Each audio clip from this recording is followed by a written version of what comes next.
Shalom adik-adik, selamat hari Minggu. Gimana nih kabarnya? Baik-baik semua ya?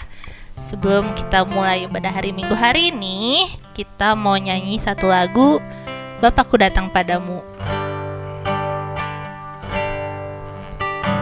Bapakku datang padamu, naikkan ucapan syukur atas kasih anugerah-Mu yang indah setiap hari. Pagi hari, siang hari, sore dan malam hari,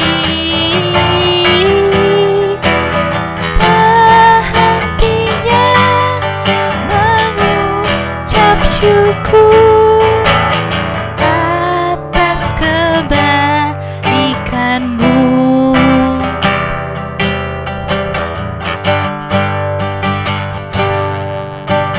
Bapakku datang padamu, naikkan ucapan syukur atas kasih anugerah-Mu yang indah setiap hari. Pagi hari, siang hari, sore dan malam hari, tak hentinya mengucap syukur atas kebaikan-Mu. Mari kita berdoa. Tuhan Yesus, terima kasih atas berkat-Mu pagi ini ya Tuhan. Engkau menyempatkan kami untuk ibadah secara online ini ya Tuhan. Tuhan Yesus, berkati semua anak sekolah minggu supaya mereka bisa mendengarkan firman-Mu hari ini ya Tuhan, dan dengan semangat untuk menjalankannya untuk kehidupan mereka sehari-hari ya Tuhan. Terima kasih Tuhan Yesus, dalam nama-Mu kami berdoa dan ucap syukur. Haleluya, amin. Yuk adik-adik, kita bangkit berdiri biar lebih semangat. Kita nyanyi lagu Biarpun Gunung-gunung Beranjak.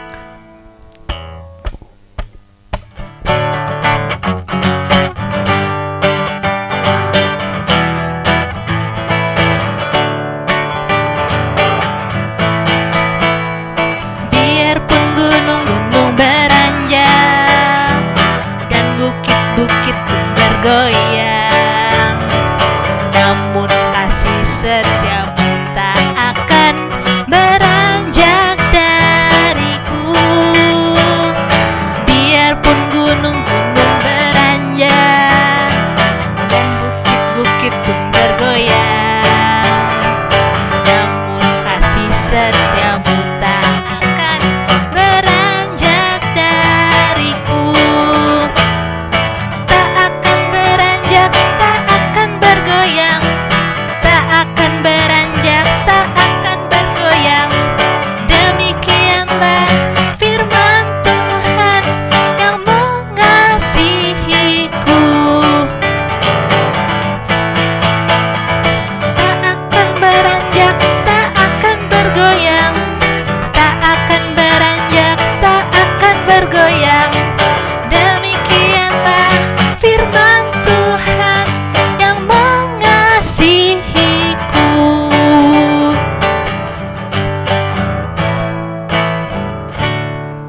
Kita mau nyanyi satu lagu lagi sebelum kita dengerin firman Tuhan. Kita mau nyanyi lagu Karena Begitu Besar Kasih Allah.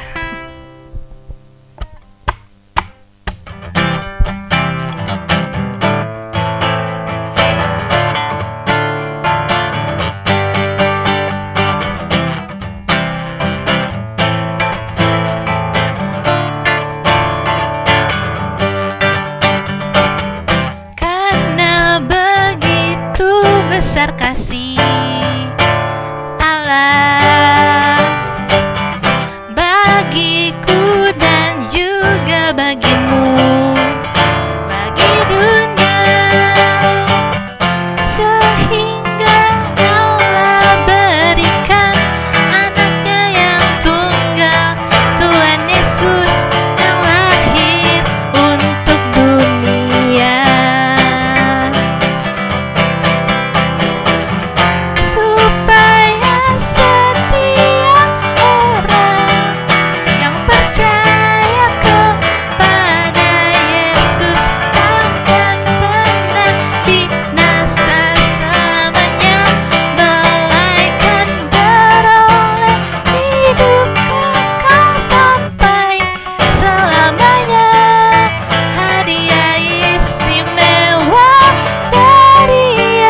Ketika Ahab memberitahukan kepada Isabel segala yang dilakukan Elia, maka Isabel menyuruh seorang suruhan mengatakan kepada Elia, "Beginilah kiranya para Allah menghukum aku. Bahkan lebih lagi daripada itu, jika besok kira-kira pada waktu ini aku tidak membuat nyawamu sama seperti nyawa salah seorang dari mereka itu." Maka takutlah ia, lalu bangkit dan pergi menyelamatkan nyawanya. Ia sendiri masuk ke padang gurun sehari perjalanan jauhnya, lalu duduk di bawah sebuah pohon arar. Katanya, "Sekarang, ya Tuhan, ambillah nyawaku, sebab aku ini tidak lebih baik daripada nenek moyangku." Sesudah itu, ia berbaring dan tidur di bawah pohon arar itu. Tetapi tiba-tiba, seorang malaikat menyentuh dia serta berkata kepadanya, "Bangunlah, makanlah." Ada roti bakar dan sebuah kendi berisi air. Maka bangunlah ia, lalu makan dan minum. Dan oleh kekuatan makanan itu, ia berjalan 40 hari 40 malam lamanya sampai ke gunung Allah, yakni Gunung Horeb. Di sana masuklah ia ke dalam sebuah gua dan bermalam di situ.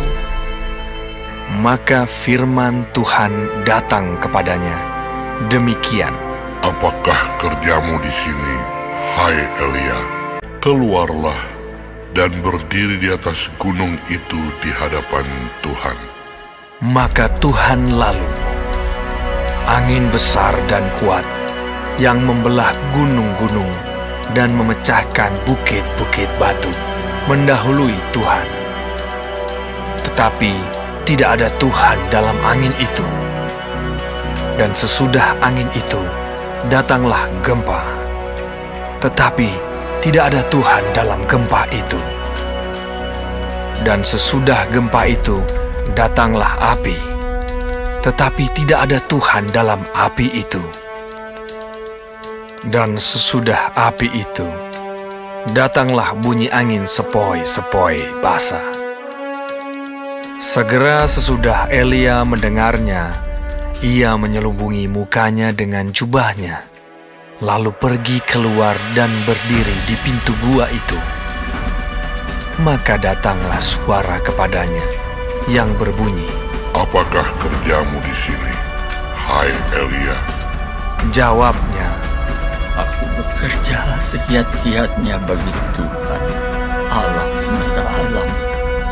Karena orang Israel meninggalkan perjanjianmu, meruntuhkan mezbah-mezbahmu, dan membunuh nabi-nabimu dengan pedang. Hanya aku seorang dirilah yang masih hidup, dan mereka ingin mencabut nyawaku." firman Tuhan kepadanya, "Pergilah, kembalilah ke jalanmu, melalui padang gurun ke Damsyik. 7.000 orang di Israel, yakni semua orang yang tidak sujud menyembah Baal. Dan setelah engkau sampai, engkau harus mengurapi Hazael menjadi raja atas Aram, juga Yehu, raja atas Israel. Dan Elisa bin Safat harus kau urapi menjadi nabi menggantikan engkau." Setelah Elia pergi dari sana, ia bertemu dengan Elisa bin Safat yang sedang membajak dengan 12 pasang lembu. Bersiaplah ia, lalu mengikuti Elia dan menjadi pelayannya.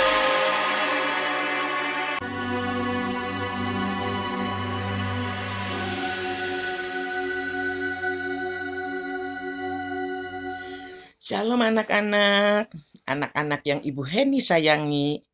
Sebelum mendengarkan firman Tuhan, mari kita berdoa. Tundukkan. Tuhan Yesus, kami bersyukur karena minggu pagi ini firman Tuhan akan ditabur. Kiranya Roh Kudus mengurapi kami. sehingga anak sekolah minggu dapat duduk dengan tertib dan firman Tuhan dapat dimengerti oleh anak-anak, diingat, dan dapat berdampak dalam kegiatan sehari-hari. Terima kasih Tuhan Yesus. Amin. Anak-anak, tadi sudah melihat tayangan videonya ya. Hari ini dengan tema menderita karena kebenaran. Elia diburu Isabel. Bu Heni akan bacakan 3 ayat. Ayat 1 sampai 3. Ketika Ahab memberitahukan kepada Isabel segala yang dilakukan Elia dan perihal Elia membunuh semua nabi itu dengan pedang. Maka Isabel menyuruh seorang suruhan mengatakan kepada Elia, "Beginilah kiranya para Allah menghukum aku, bahkan lebih lagi daripada itu, jika besok kira-kira pada waktu ini aku tidak membuat nyawamu sama seperti nyawa salah seorang dari mereka itu." Ayat 3, maka takutlah ia, lalu bangkit dan pergi, menyelamatkan nyawanya. Dan setelah sampai ke Berseba yang termasuk wilayah Yehuda, ia meninggalkan bujangnya di sana. Bu Heni akan memperlihatkan 3 tokoh. Ini adalah Isabel. Ini Raja Ahab. Dan ini Nabi Elia. Kelihatan ya? Nah.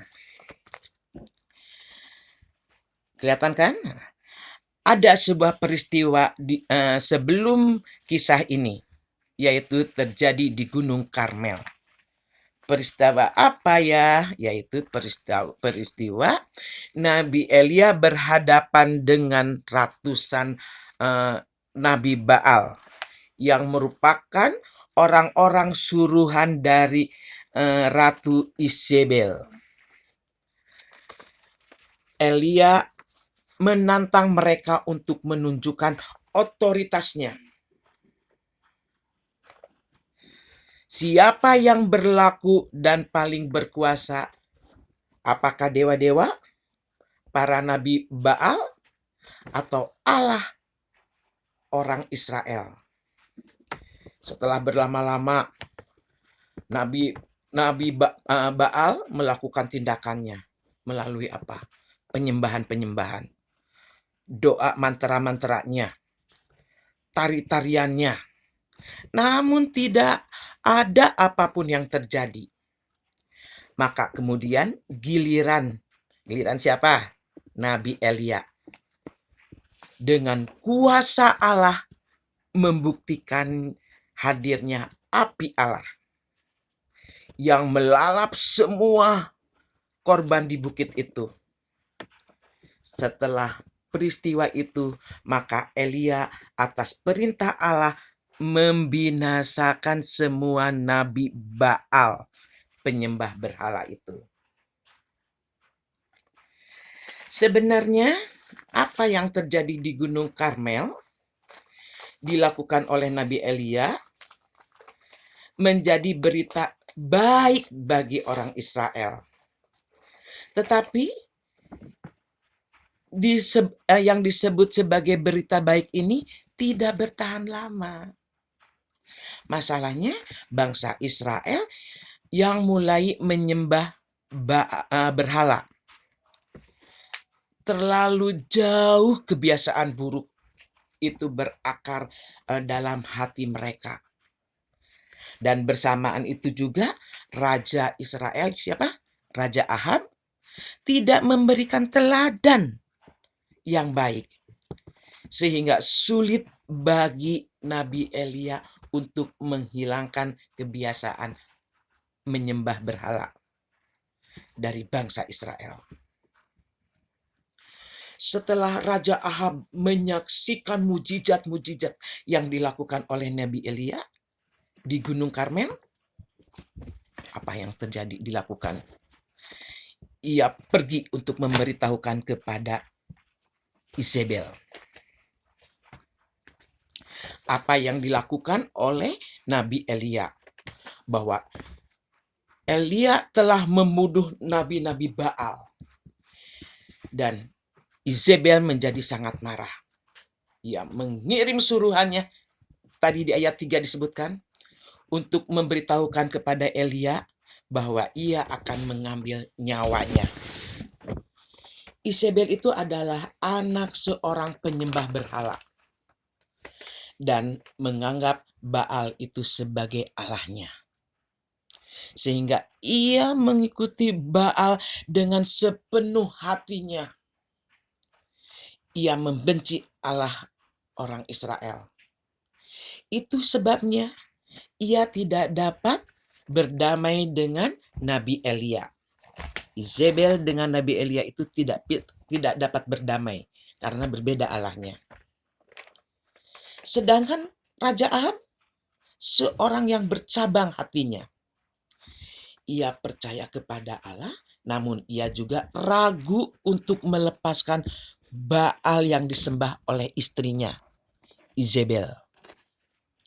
Sehingga ia menjadi bimbang dan ragu-ragu.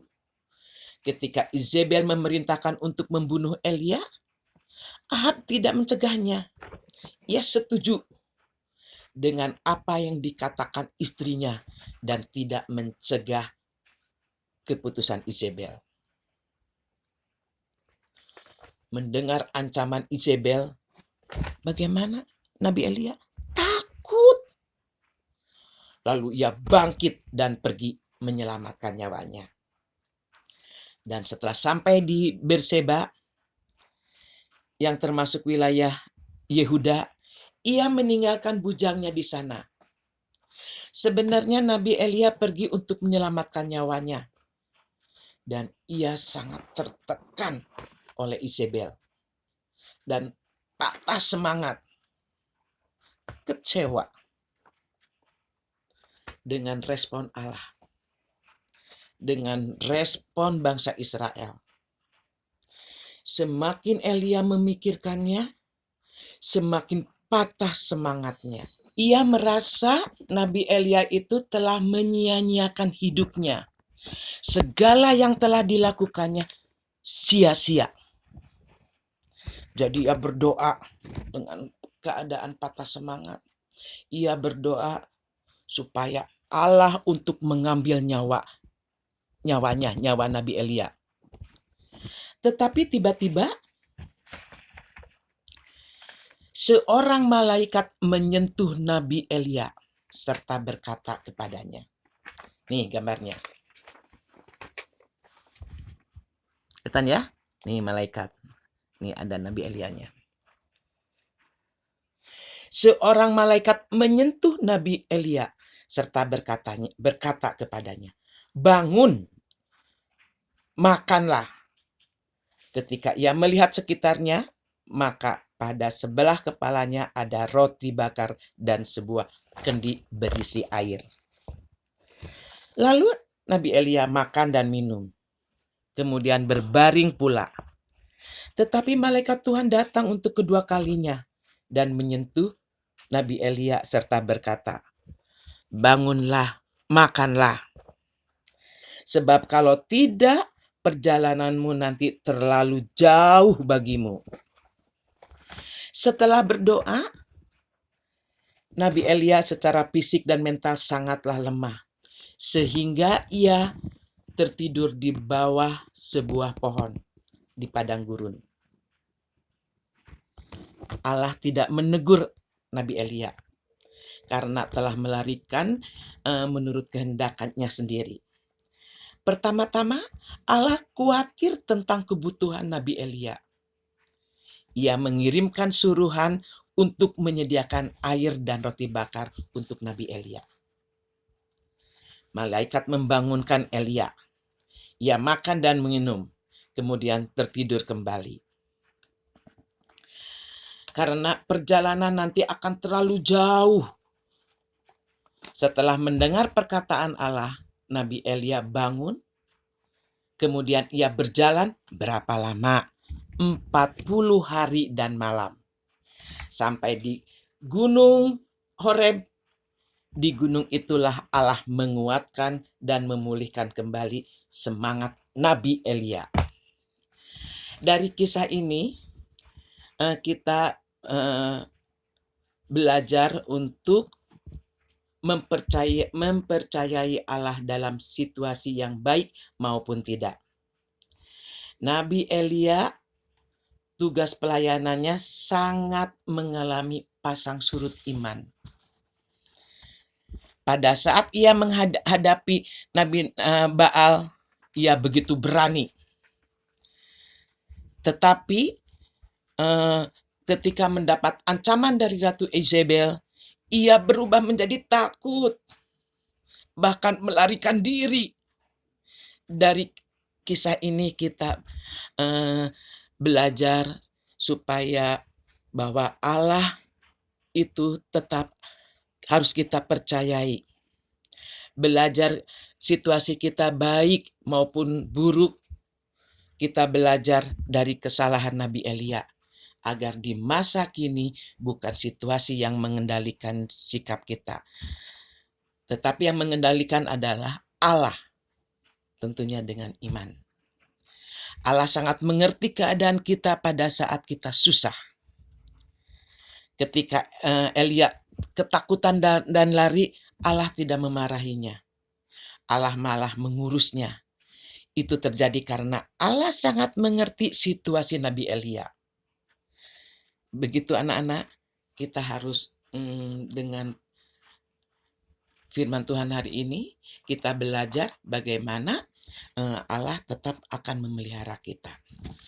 Walaupun banyak sekali yang menghalangi kita. Saat susah, datanglah kepada Tuhan. Mari kita berdoa. Terima kasih Tuhan Yesus, karena kami sudah menabur firman Tuhan. Banyak yang kami teladani. Bagaimana sikap daripada Nabi Elia. Biarlah Bapa, Nabi Elia yang sudah dipulihkan semangatnya, demikian juga bagi kami. Saat kami susah, Engkau pulihkan. Dan kami tetap selalu taat dan bergantung kepada Engkau. Terima kasih Tuhan Yesus. Amin. Sampai jumpa. Salam adik-adik, selamat hari Minggu. Tiba saatnya kita mau masuk ke dalam doa syafaat. Kita lipat tangan kita tutup mata dan mari kita berdoa. Selamat pagi Bapak, selamat pagi Yesus, selamat pagi Roh Kudus. Terima kasih buat hari ini Bapak, penyertaan-Mu Tuhan Yesus yang sungguh luar biasa sehingga kami bisa melakukan kebaktian sekolah minggu Tuhan. Tuhan, terima kasih buat firman yang kami dengar tadi Bapak. Kiranya firman itu bisa menjadi berkat buat kami, buat keluarga kami, buat orang sekitar, dan bisa kami terapkan dalam kehidupan kami sehari-hari. Terima kasih juga buat Bu Heni yang telah memberitakan firman tadi Bapak. Kiranya Kau pakai Bu Heni lebih lagi Bapak dalam pelayanannya. Kau berkati keluarganya, Kau berkati kesehatannya, apapun aktivitasnya Kau yang jaga Tuhan. Kami juga mau berdoa secara khusus buat anak-anak sekolah minggu Tuhan Yesus dimanapun mereka berada. Kiranya Kau yang jamah setiap kami Bapak anak-anak sekolah minggu. Jadikan kami anak-anak yang takut akan Engkau Tuhan Yesus, turut pada orang tua, dan jadikan kami anak-anak yang pintar, cerdas Bapak, dan tidak malas-malasan. Kesehatan kami dan keluarga kami kiranya Engkau yang jamah juga Tuhan. Kami juga berkati bos. Kami juga mau berdoa Tuhan Yesus, kiranya Engkau yang berkati Bapak buat guru-guru sekolah minggu Bapak, dimanapun mereka berada, setiap aktivitas kami Bapak Kau yang jamah Bapak. Pakai kami Bapak sehingga kami bisa melayani Engkau lebih lagi Tuhan Yesus. Setiap permasalahan dan pergumulan Kau yang bantu Tuhan. Kami juga berdoa Bapak secara khusus buat bangsa dan negara ini Bapak. Kiranya Engkau yang pulihkan bangsa dan negara ini Bapak. Jamah bangsa dan negara ini Bapak, jauhkan dari mara bahaya Bapak. Segala macam sakit penyakit Bapak, kesusahan Bapak, kami berdoa Bapak Kau jauhkan itu Tuhan. Kami juga mau berdoa Bapak buat persembahan yang telah kami berikan Bapak. Kiranya Kau berkati setiap persembahan yang nanti kami akan berikan Bapak. Kau yang jamah orang-orang yang memberikannya Bapak. Kau yang gantikan Bapa lebih lagi Tuhan Yesus. Tuhan, kami cuma mau berdoa Bapa buat segala pemimpin dan pejabat di bangsa dan negara ini Bapa, kiranya Engkau berkati, kiranya mereka bisa melaksanakan tugasnya dengan tuntunan Engkau Tuhan Yesus. Terima kasih Bapa, kiranya Engkau jamah setiap kami Bapa, dimanapun kami berada, kesehatan kami Kau yang jaga Tuhan Yesus. Terima kasih Bapa buat semuanya Bapa, dan kumpulkan kami juga Bapa di kebaktian minggu depan. Di dalam nama Tuhan Yesus kami ucap syukur dan berdoa. Amin. Sebelum kita menerima berkat dan mengakhiri ibadah hari ini, kita mau nyanyi satu lagu lagi, lagu Jalan Serta Yesus.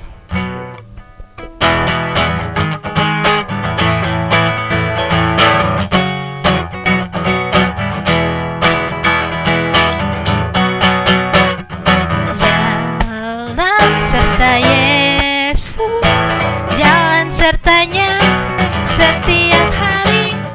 Jalan serta Yesus, serta Yesus namanya. Jalan serta Yesus, jalan sertanya setiap hari. Jalan serta Yesus, serta Yesus namanya. Jalan dalam suka, jalan dalam duka, jalan sertanya setiap hari. Jalan serta Yesus, serta Yesus namanya. Jalan dalam suka, jalan dalam duka, jalan sertanya setiap hari. Jalan serta Yesus, serta Yesus namanya.